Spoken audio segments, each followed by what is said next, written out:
Alhamdulillah alladzi akramana bil insyadat wa ta'liman. Allahumma salli wa sallim ala sayyidina wa nabiyyina wa habibina Muhammadin al-mawjud fi qimmatil hasanat wa ala alihi wa sahbihi alladhina ta'alu min sayyi'at a'malina. Yang saya hormati para sesepuh, segenap keluarga wakaf, keluarga pendiri Masjid Jami' Al-Akbar, segenap pengurus DKM, ketua DKM yang saya hormati, juga yang saya hormati yang Ustaz Sufyan Sauri, yang Bapak Haris yang selalu mengingatkan saya untuk ta'lim di Masjid Al-Mubarak, yang sangat dilakukan saya kepada Allah, para sesepuh, para orang tua, segenap jamaah, bapak-bapak yang dimuliakan oleh Allah Subhanahu wa Ta'ala, juga mungkin kaum ibu-ibu kalau masih ada. Mudah-mudahan kita semua pada pagi hari yang cerah ini senantiasa dilimpah curahkan sehat, nikmat, rahmat, keberkahan oleh Allah Subhanahu wa Ta'ala. Amin. Kita buka lagi pengajian atau kuliah subuh pada pagi hari ini dengan membaca surah Al-Fatihah.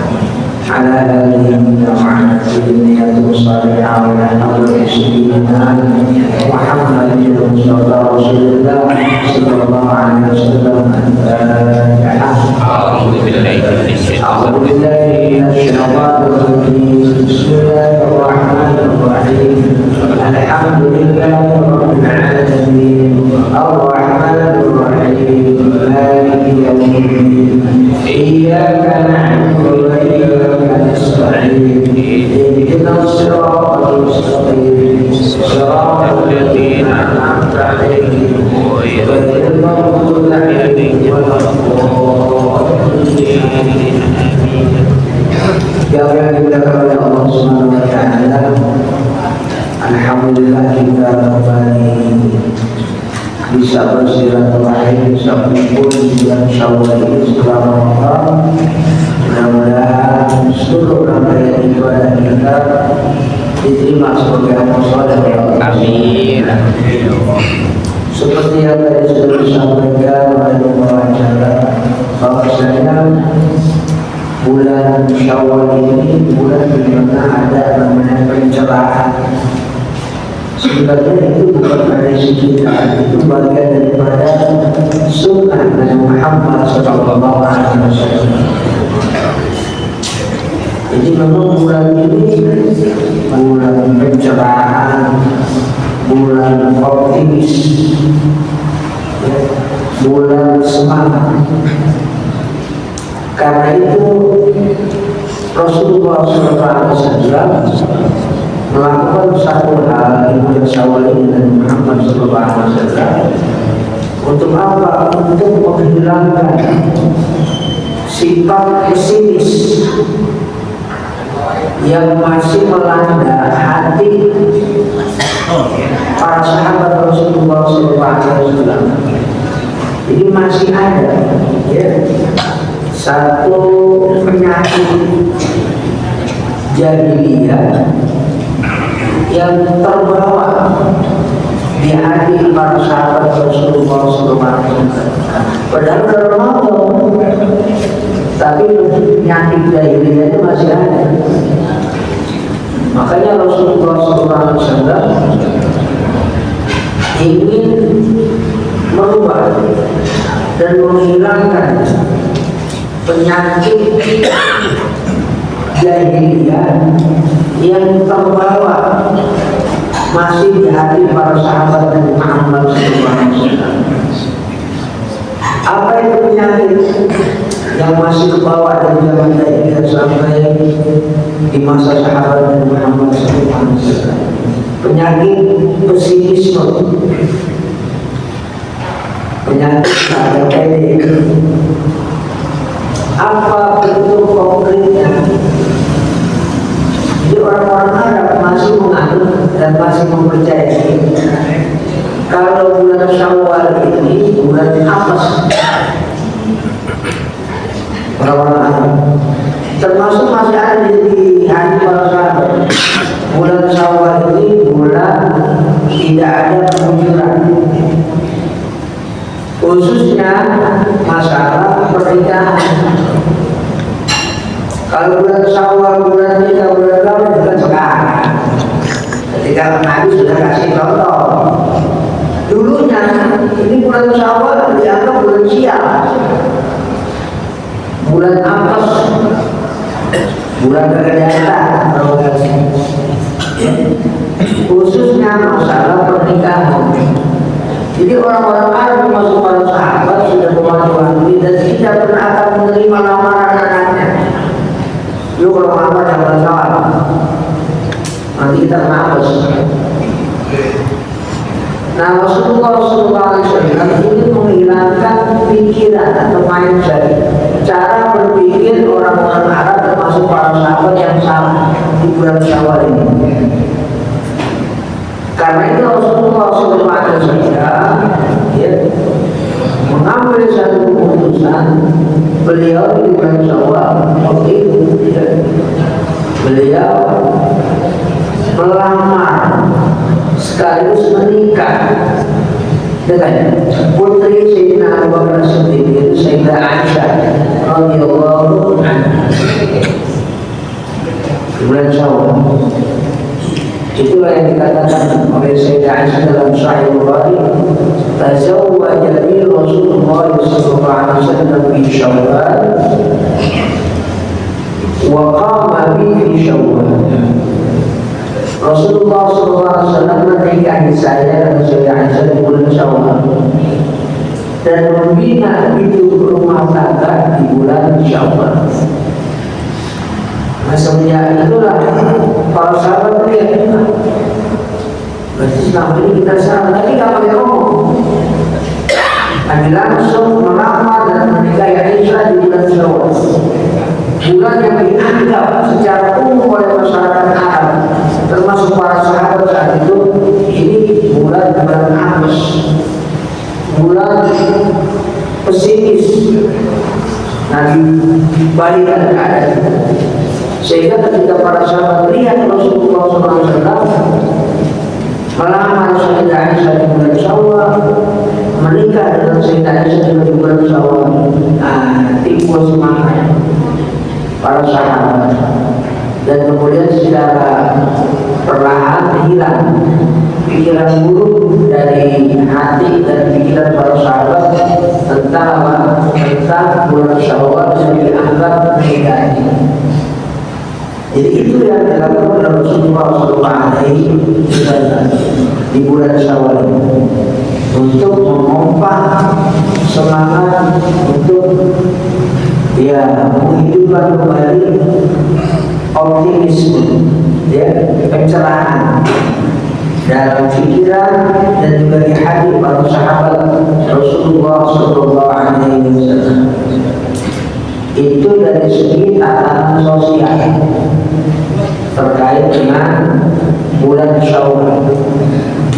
Kemudian ada lagi, bulan Syawal ini ternyata menjadi satu bidayatul asyhuril haji, permulaan pelaksanaan ibadah haji di bulan Syawal. Mulanya di bulan Syawal, puncaknya tanggal 10 Dzulhijjah, 8, 9 dan 10 Dzulhijjah. Tapi permulaannya sekarang.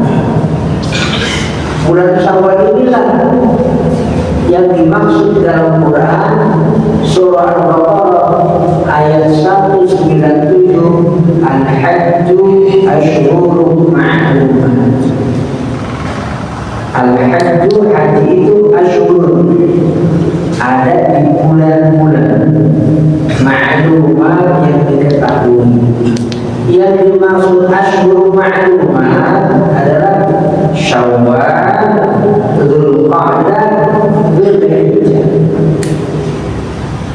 Jadi Jadi kemarin kita tanggal 1 Syawal itu sholat Idul Fitri. Tapi bagi yang pengen melaksanakan ibadah haji itu sudah langsung bisa melaksanakan apa yang disebut dengan mikot. Mikot starting mulai. Misalnya habis sholat Idul Fitri dia berada di Madinah di tempat namanya Bil Ali. Itu habis sholat Idul Fitri udah langsung bisa pakai niat haji, bukan umrah. Niat haji, kan ambilnya haji tamat. Namanya apa? Haji tamat tuh. Kalau haji ifrad yang lama nggak boleh buat. Lepas ihram. Tapi kalau haji tamat tuh bisa. Jadi dulu tanggal 1 Syawal kemarin ya berangkat ke kota Mekah, tawaf, sa'i, tahan dulu, udah buka lagi. Selesai tahap pertama. Kenapa? Karena melaksanakan hajinya namanya pertama tuh termasuk hampir seluruh bagian masyarakat Islam Indonesia yang insya Allah di akhir bulan Syawal ini sudah ada yang berangkat ke tanah suci melaksanakan haji di rombongan pertama, kloter awal. Itu juga namanya haji tamat tuh. Haji tamat itu di seberang Madinah di tempat dari Indonesia dari Bekasi sekarang ini atau akhir bulan Syawal itu berangkat ke Madinah. Bisa di sana dapat 9 hari. Ya untuk sholat 5 waktu di mana di Masjid Nabawi.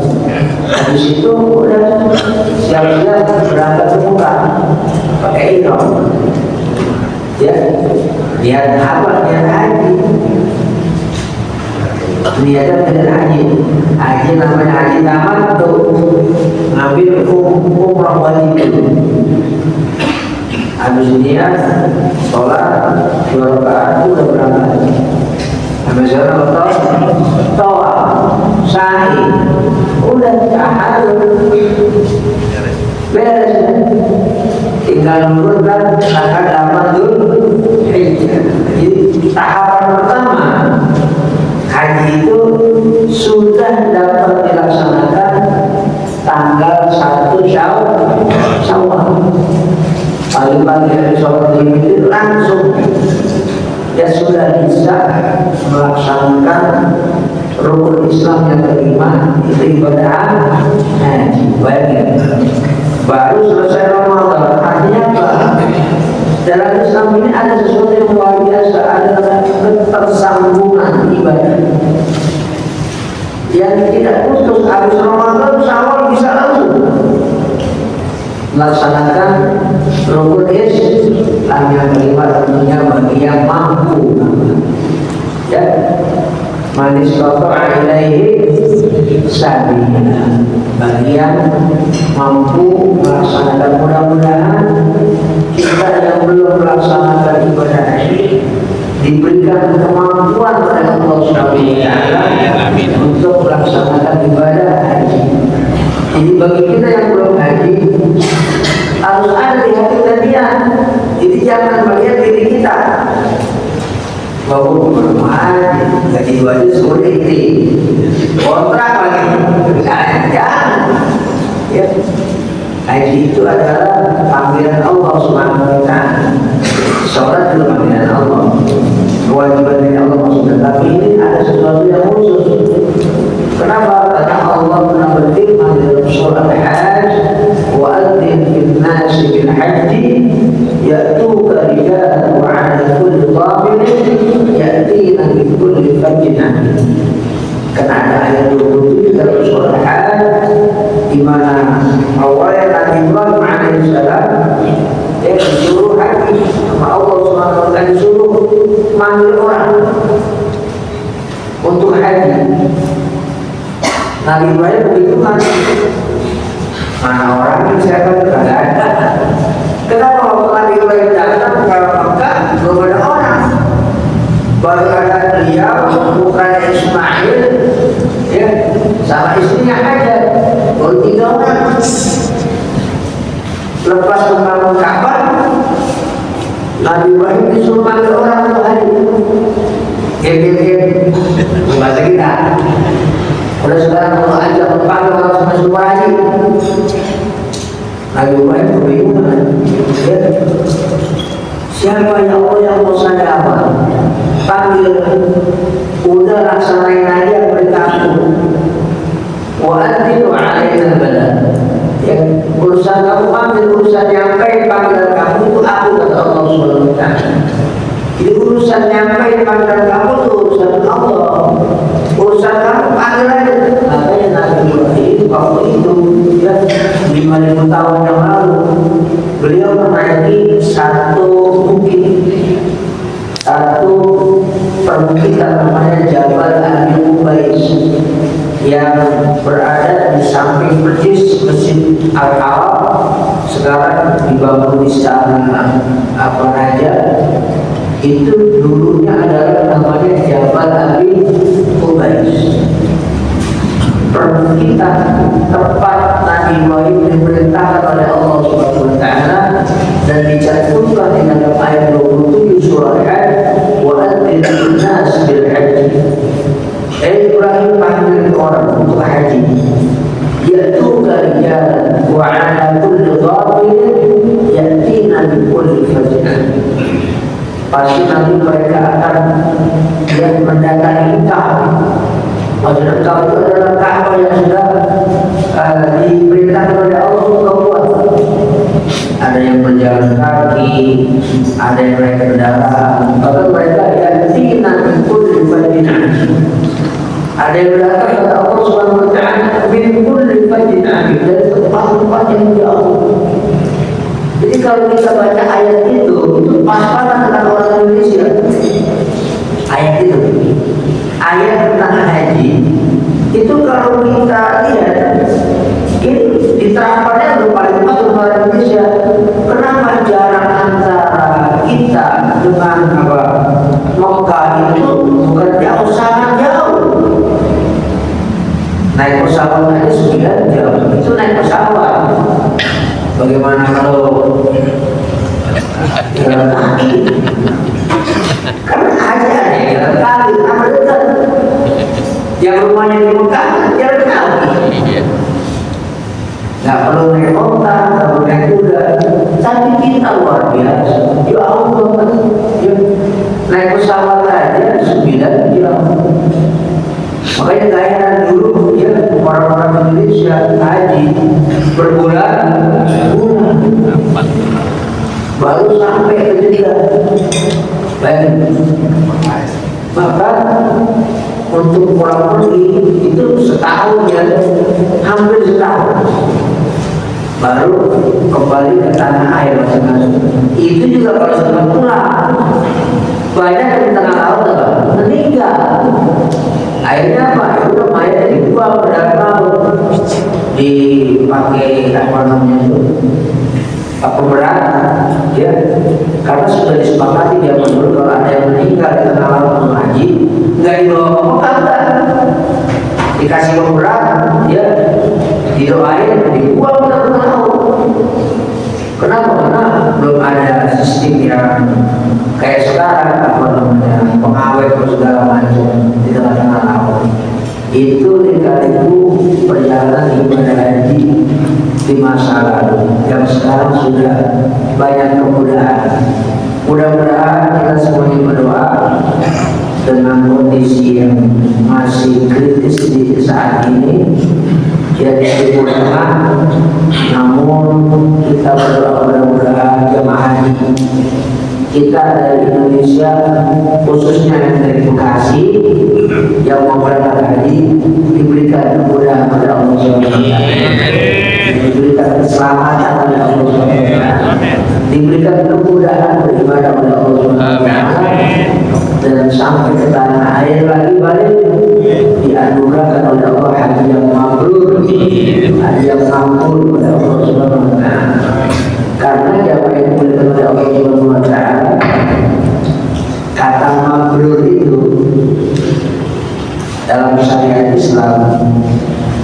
Cuma sebulan cuma 2 kali loh. Kata mabrur ya dalam Islam, dalam fikih, dalam hadis, dalam sunnah itu cuma ada 2 kali, 2 kata. Pertama untuk haji, al-hajjul mabrur laisa lahu jazaa'un illa jannah. Itu yang pertama. Yang kedua kita baca dalam kitab Bulughul Maram di bab tentang jual beli. Ada sahabat Rasulullah SAW, ya Rasulullah, ayyul kasbi afdal. Ya Rasulullah, amal apa? Kalau bahasa Bekasi, gawe apa yang afdal, yang paling baik? Qala al-jawab, satu amal rajuli biyadihi wa kullu bai'in mabrurin. Orang yang melakukan sesuatu dengan tangannya, kalau bahasa namanya apa? Wirausaha, entrepreneur. Yang kedua, ada kata mabrur, wa kullu bai'in mabrur. Setiap transaksi ekonomi yang mabrur, yang baik maksudnya, yang sesuai dengan ketentuan syariat, disebut juga apa? Mabrur. Jadi istilah mabrur dalam Islam ada 2. Pertama haji, yang kedua untuk ekonomi. Saking pentingnya kita memastikan seluruh kegiatan kita dalam semua sisi itu mabrur. Namanya mabrur. Mabrur itu satu kebaikan yang dari semua sisi. Itu yang disebut dengan mabrur. Orang haji, ya, jangan cuma pelaksanaannya juga baik, tapi sebelum pelaksanaan juga baik. Duit buat seorang haji harus yang halal. Kalau nggak halal, hajinya bukan mabrur, kabur. Kemudian bukan cuma buat dia, tapi juga ada kecukupan buat anak dirinya yang selama haji dia tinggal. Jadi kalau ada orang cuma punya duit buat haji, tapi nggak punya duit buat meninggalin anak didik, namanya dia belum mampu. Hanya penting buat kita semua, buat wawasan. Saya ulang, ada orang punya ongkos haji, baru punya ongkos buat dia, tapi dia punya anak didik, dia belum punya duit buat tinggalin anak ini selama dia haji sebulan atau 41 hari. Ya, kemudian dirinya bisa terlantar gara-gara kagak ditinggalin apa? Bekal. Nah, dia 10 sulit. Namanya orang itu belum masuk kategori mampu untuk melaksanakan ibadah haji. Jadi itulah kenapa ibadah haji disebut mabrur, karena semua sisinya wajib terpenuhi. Kalau salah satu ada yang tidak terpenuhi, berarti masih belum dikatakan mampu untuk melaksanakan ibadah. Itu faktor yang sifatnya internal. Ada yang eksternal, ada. Artinya bukan dia, tapi ada faktor lain. Makanya dalam bab haji, ya, sebagai wawasan ilmu buat kita, ada yang namanya muhsar. Dalam ilmu haji ada bab namanya muhsar. Muhsar itu penghalang. Orang kalau bisa melaksanakan ibadah haji, tapi faktornya eksternal, luar, bukan dia. Apa? Misalnya perang sekarang ini, ya, perang yang menyebabkan orang sulit haji. Kenapa? Lingkungannya berbahaya. Misalnya Mekah aman, Madinah aman, tapi perjalanan pesawat di Jeddah mengkhawatirkan. Kenapa? Dibom dulu. Misalnya ini perjalanan pesawat di Jeddah, ini bisa ancaman buat nyawa orang-orang yang mau landing. Nah, itu namanya kalau itu terjadi namanya muhsar. Muhsar itu ada dalam bab haji, dalam ilmu haji. Apa itu muhsar? Sesuatu yang menghalangi dari faktor eksternal, di antaranya keamanan yang menyebabkan orang tidak bisa melaksanakan ibadah haji. Atau misalnya di laut banyak rampok sehingga membahayakan nyawa. Nah, ini juga faktor luar, faktor eksternal namanya muhsar, sehingga orang tidak bisa melaksanakan ibadah haji. Tapi sekarang kita berdoa, mudah-mudahan apakah faktor internal dari dalam diri termasuk keluarga atau faktor eksternal ya dalam haji, mudah-mudahan semuanya oleh Allah dihilangkan sehingga keluarga kita, tetangga kita, masyarakat kita, teman kita, orang tua kita yang saat ini mau melakukan ibadah haji diberikan segala kemudahan oleh Allah. Terus kita yang belum haji ini gimana? Itu kan rukun Islam yang puncak namanya ibadah haji. Bagi yang belum haji, dia pengen dapat pahala haji. Yang belum haji atau kagak bisa haji, pengen dapat pahala haji. Nah, inilah keindahan dan kemuliaan keagungan ajaran Islam.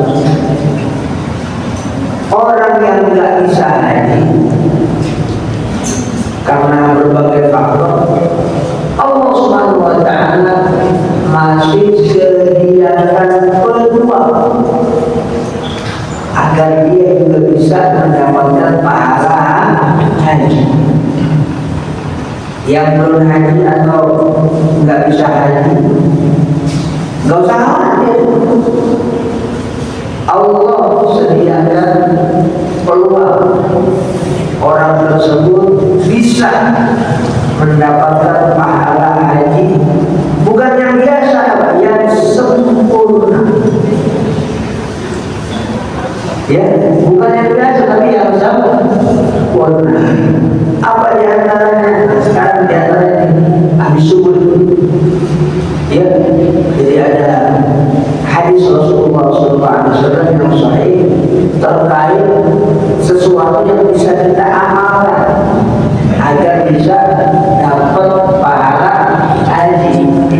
Kata Rasulullah SAW, "Man shallal ghada fi jama'ah."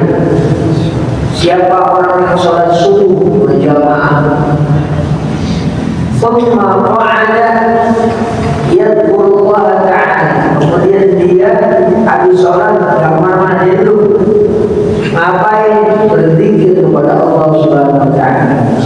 Zikir itu makna yang luas, bukan cuma subhanallah, alhamdulillah, termasuk ngaji. Kita pagi hari ini bagian daripada zikir, mengingat Allah Subhanahu wa Ta'ala. Habis sholat subuh berjamaah udah tadi, berzikir sekarang. Kemudian habis berzikir terbit matahari, syuruk, ya, sebagai penanda awal waktu sholat. Bisa niatnya sholat isya atau sholat duha. Tsumma yusalli raka'atain, kemudian dia sholat berdua rakaat minimal. Habis ngaji dia makan, disediakan untuk DKS masakannya Pak Iwan. Ya, habis makan ya matahari mulai meninggi, sholat. Terserah sholat Islam, sholat duha, yang penting apa? Sholat dua rakaat minimal.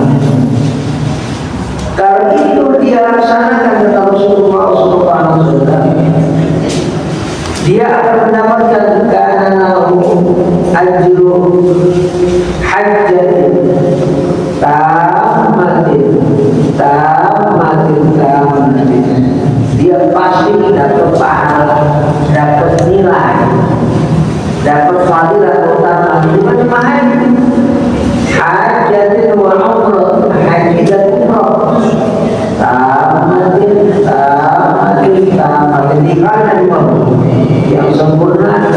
sempurna yang sempurna. Itulah kaidah ajaran Islam. Jadi tetap kita bisa mendapatkan sesuatu yang mulia dari ajaran Islam, yang puncak yaitu haji, meskipun belum yang udah haji nggak bisa melakukan. Orang yang udah haji boleh kan sholat subuh jamaah, zikir, kemudian sholat sampai doa yang boleh juga. Dzalika fadlullah yu'tihi man yasha. Karena itu ada doa sapu jalan, Rabbana atina fid dunya hasanah wa fil akhirati hasanah wa qina adzabannar. Kalau kita lihat Quran, doa Rabbana atina fid dunya hasanah wa fil akhirati hasanah wa qina adzabannar, itu kan ayat Quran yang terkait haji. Doa Rabbana atina fid dunya hasanah wa fil akhirati hasanah wa qina adzabannar itu merupakan ayat rangkaian haji dalam Quran. Surah Al-Baqarah ayat 201 dalam Quran. Firman Allah dapat dari mulai ayat 200, fa idza qadaytum manasikakum fadhkurullaha ka dzikrikum aba'akum aw ashadda dzikra fa minan nasi man yaqulu rabbana atina fid dunya wa ma lahu fil akhirati min khalaq wa minhum man yaqulu rabbana atina fid dunya hasanah wa fil akhirati hasanah wa qina adzabannar. Ulaika lahum nasibun mimma kasabu wallahu sari'ul hisab. Itu ayat Quran Rabbana atina, dan ternyata itu merupakan rangkaian ayat haji. Tapi yang berhaji tetap boleh baca doa Rabbana atina fid dunya hasanah wa fil akhirati hasanah wa qina adzabannar. Artinya begini, Islam memberikan kita satu wawasan yang luas tentang apa itu yang namanya haji, terus apa itu yang namanya nilai haji. Kenapa ada doa itu? Biar kita, ya umat Islam itu punya wawasan yang luas tentang haji. Jadi ada haji pelaksanaannya, ada nilai haji. Itu seringkali dua hal yang berbeda. Ada orang haji nggak dapat nilai haji, cuma berangkat doang, tawaf, sa'i, ya tahlil udah, tapi dia tidak mendapatkan apa-apa dari hajinya. Kenapa? Hajinya kabur, sehingga tidak mendapatkan nilai haji. Hajinya gak dijaga, ibadahnya gak dipelihara, pulang haji ngadu ayam misalnya. Ada ini haji nyekek aja. Haji apa model itu? Orang yang gak dapat nilai haji sama sekali. Tapi ada orang yang dapat nilai haji belum haji. Ada orang yang dapat keutamaan haji, dia belum haji sama sekali. Nah, jadi doa itu memberikan banyak hal bagi kita semuanya dari Allah Subhanahu wa Ta'ala, bahwa untuk meraih kebahagiaan di akhirat, ya pastinya yang bisa haji bagus, cakep, tapi juga Allah berikan arahnya, jangan fala rafata wala fusuqa wala jidala fil haji. Jadi Allah berikan ketentuannya agar mendapatkan nilai, agar mendapatkan pahala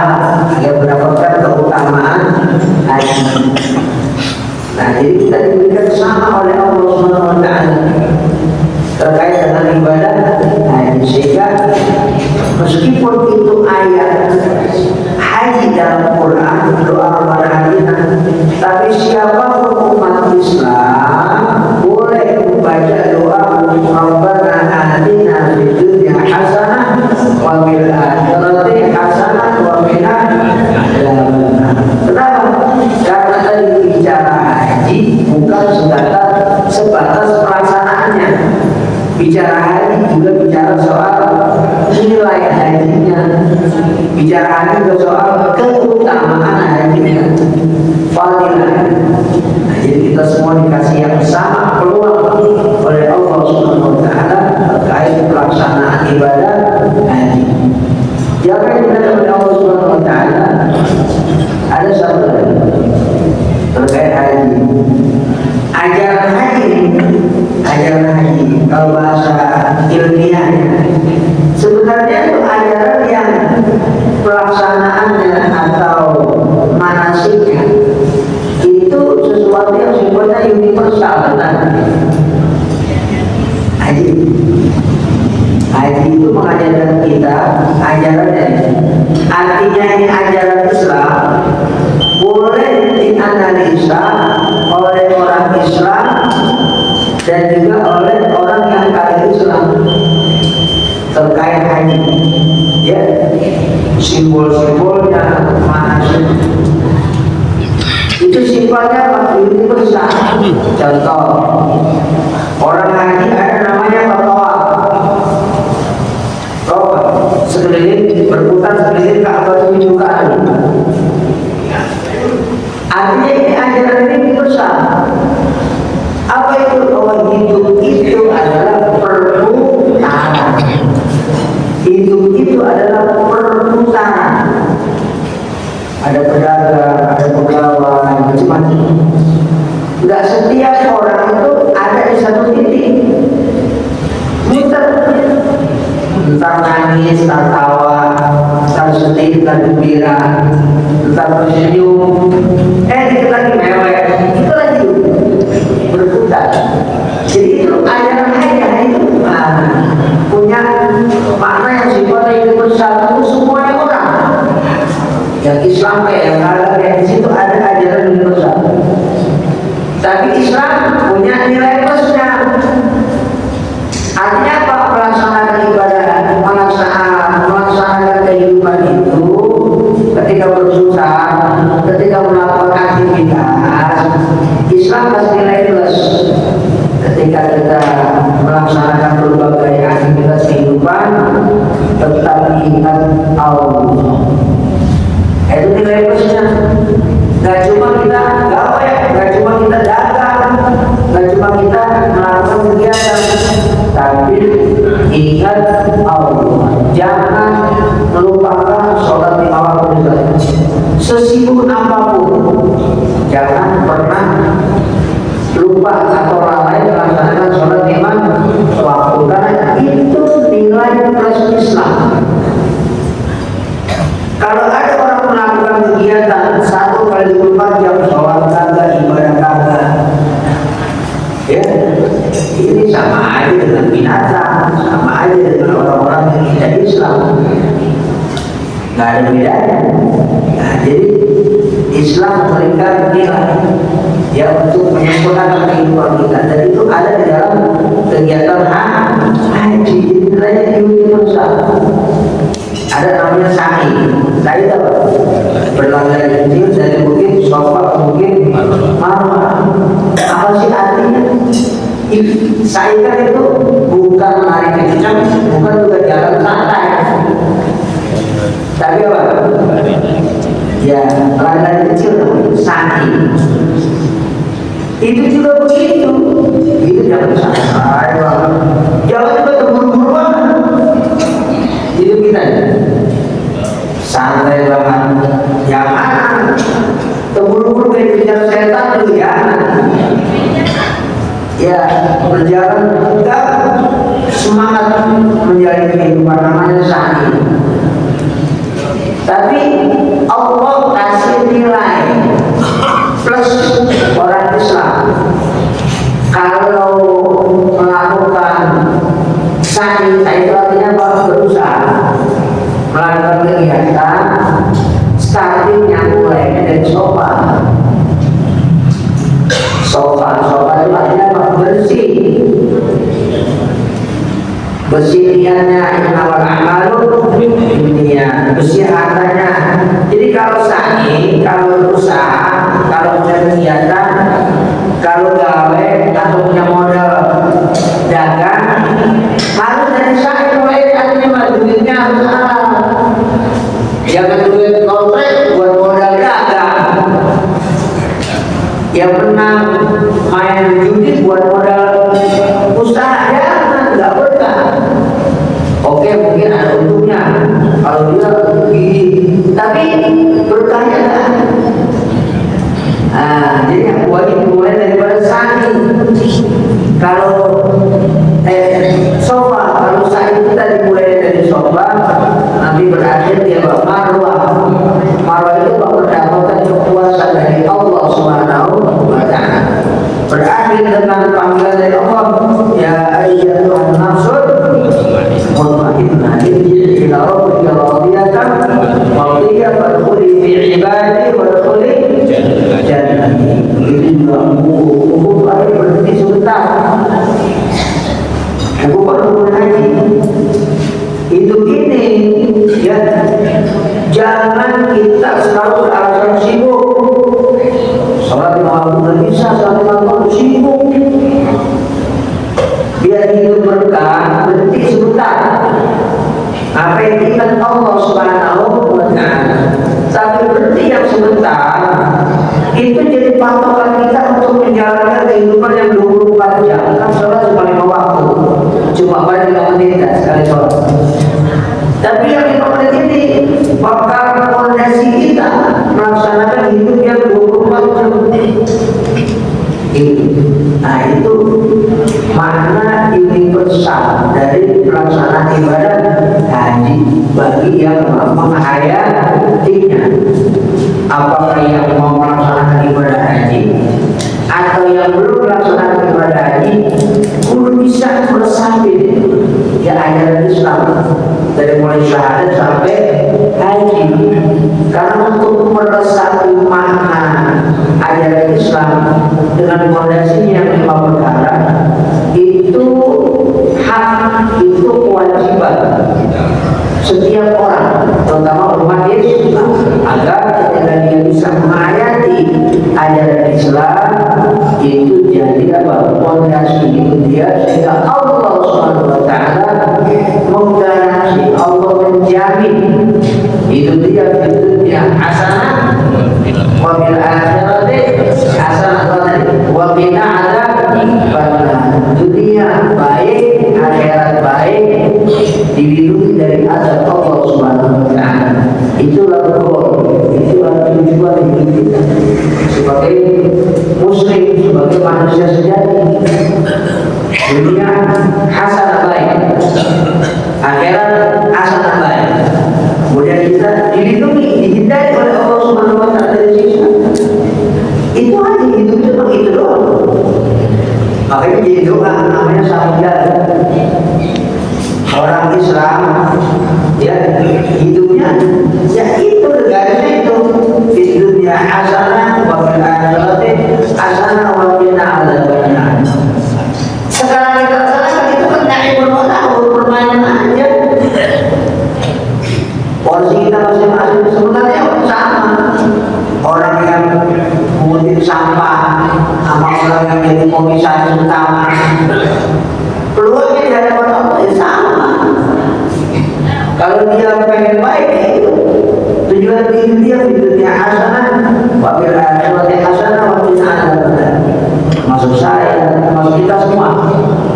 Itulah tujuan hidup kita ya, yang sejati sebagai manusia hamba Allah Subhanahu wa Ta'ala. Yang menjadi Allah Subhanahu wa Ta'ala demikian satu paparan atau wawasan yang saya sampaikan di bulan Syawal ini terkait ibadah-ibadah yang kita laksanakan selama Ramadan. Mudah-mudahan hidup kita senantiasa diberikan kelimpahan nikmat dan anugerah oleh Allah Subhanahu wa Ta'ala. Sebelum kita berdoa, mungkin ada hal yang ingin kita tanya atau diskusikan, siapa sih ada pertanyaan sebelum kita tutup doa. Udah berlapar ya.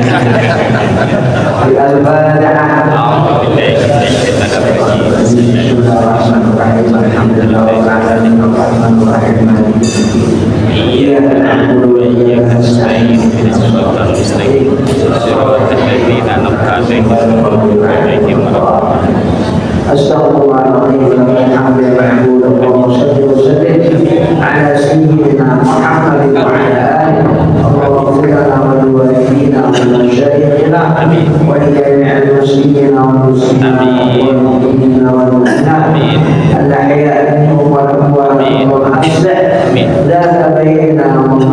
بين قلوبنا ربنا هب لنا من أزواجنا وذرياتنا قرة أعين واجعلنا للمتقين إماما ربنا آتنا في الدنيا حسنة وفي الآخرة حسنة وقنا عذاب النار وصلى الله على سيدنا محمد وعلى آله وصحبه وسلم والحمد لله رب العالمين. السلام عليكم ورحمة الله وبركاته.